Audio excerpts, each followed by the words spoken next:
Neve. This is Neve. I'm Neve. I'm from the Girls Friendly Society, work with girls in the community and schools all across the country.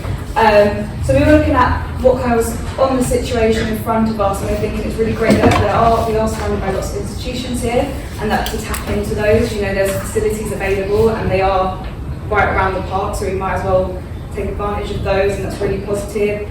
It's extended this, you know, looking at supporting all the Greater London boroughs as well, which is a mega positive.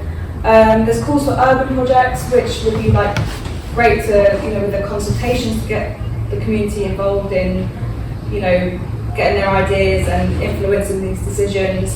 And it's really nice to hear there's going to be events to bring people together. The only negative we were thinking about, like, sometimes consultations don't actually listen. You know, the consultations happen and they kind of then get forgotten very quickly. So whether those consultations are actually going to have a lasting impact and the community's voices are going to be heard. And also accessibility, so connecting to the community that actually needs the facilities that are available. Often if you send an email, the people who have the most time, the most resources, get that email first and take advantage of the situations quicker. And then people who actually maybe don't have as much time or struggle to maybe have the language or to understand the email, who might actually really benefit from whatever's on offer or from being part of a consultation, they never actually come or they never actually make it there. And so their voices aren't actually heard. So that accessibility, as well as the physical accessibility of like getting kids here. Like when you work with children and you hear from the parents that they don't have the time or they're worried about their child's safety. So how can we help facilitate getting young people here, getting community members here who might struggle?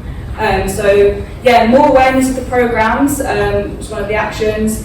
What's actually available here, how much time is available here for them and for who. So maybe like women's only sessions or certain sessions for people certain ages, incentives for young people to come here. So putting an incentive there to actually get people here initially, and so they can actually see there is stuff here for us, we can be part of this community. As I said, accessibility, connecting to grassroots, community groups, everything around here, making sure they actually hear what facilities are available to them.